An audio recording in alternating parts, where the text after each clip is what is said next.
Hi, my name is Emily Trainer, and today I will be discussing Target's problem-solving process when attempting to expand internationally.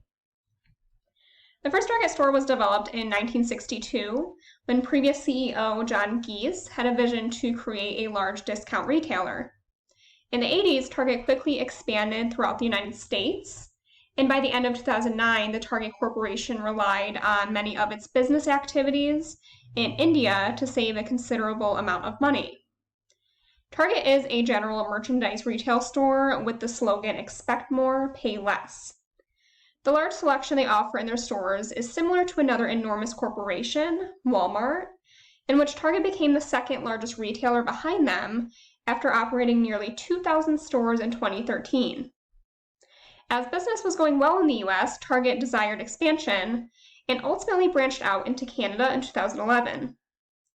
Target's strategy included acquiring 189 stores owned by Zwellers Inc., an older Canadian department store chain, for over $1 billion. What seemed like an exciting opportunity to the then CEO became a plethora of conflicts that Target had never dealt with before. Now, there are several reasons why Target's expansion into Canada failed. First, Target had an inability to adapt to Canada's social public policies, such as universal health care. Organized labor has been relatively higher in Canada compared to the United States, where 1 in 3 Canadian employees either belonged to a union or were covered by a collective bargain agreement. Furthermore, Canadian companies also provided better educational opportunities with lower tuitions, and actively advocated environmental programs while providing resources for businesses to continue environmental efforts. For these reasons, Target scrambled to find qualified employees and establishing a green organization compared to their competitor Walmart that was known for furthering their environmental activity. The CEO wasted no time, opening 124 stores in just a mere 10 months. Along with the introduction of too many stores in a short period of time, a lot of the locations were inconveniently placed, being out of the way for customers. They also struggled with distribution challenges, as many shelves were left empty.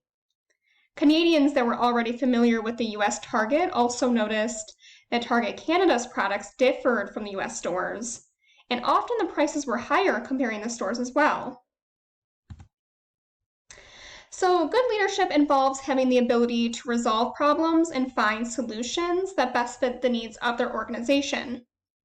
It is crucial that leaders have a good understanding of their company and people, as well as comprehend relevant theories involved in leadership in order to make sound decisions.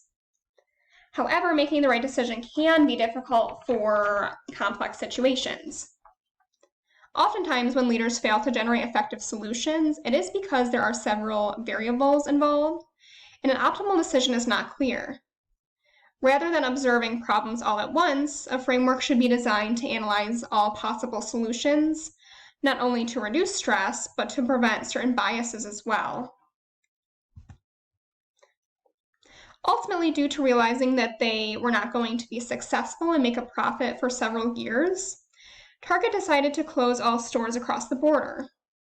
Their problem-solving process involved various steps.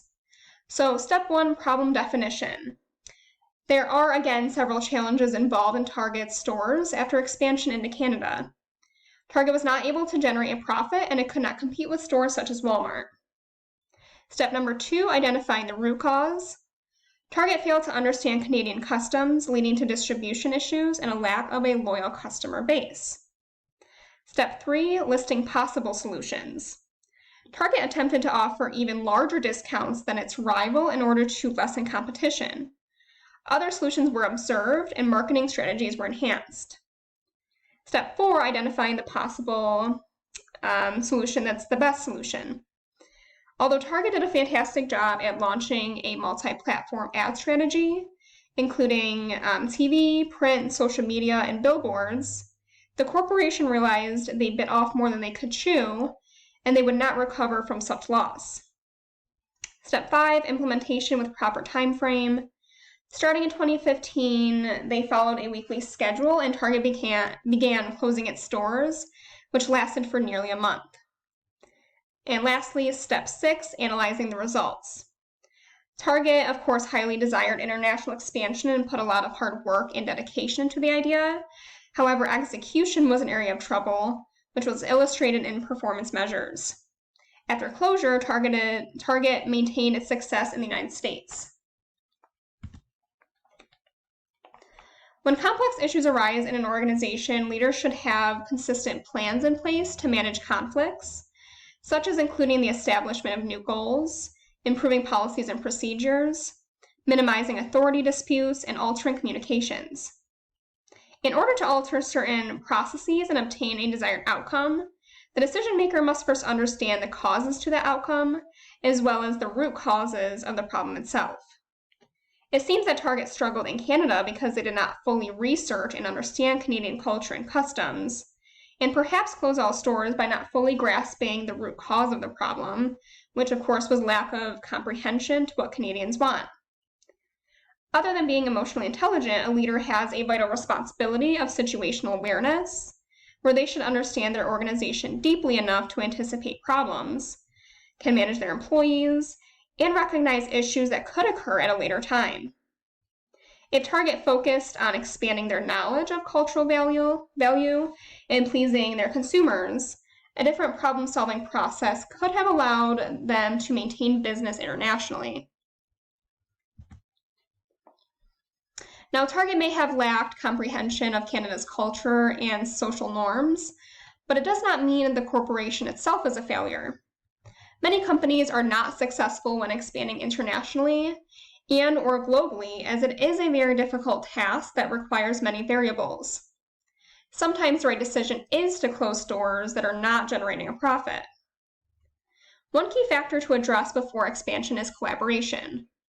Target could have altered part of its problem-solving process to enhance collaboration and attempt to understand what it could do differently, rather than just giving more and more discounts to try and attract consumers to their stores. So an alternative decision-making process would be step 1 and 2 from the previous process would stay the same. Obviously, Target was not successful in Canada due to competition and other challenges, which is the problem identification, and the root cause was the lack of comprehension to what they wanted. Now, step 3 and step 4 would now include the concept of open communication and collaboration. Listing possible solutions and finding the best solution would involve Target trying to make strong connections with stakeholders in Canada and researching exactly what it is they need to see in their stores. Implementation would now incorporate a time frame of group meetings with both external and internal associates that involve education regarding Canadian policies and also how to reduce and prevent the distribution challenges in the stores that they saw. Finally, analyzing the results would hopefully include analyzing performance and profit within Canadian stores rather than closing all of the locations there. And that is it. Thank you very much.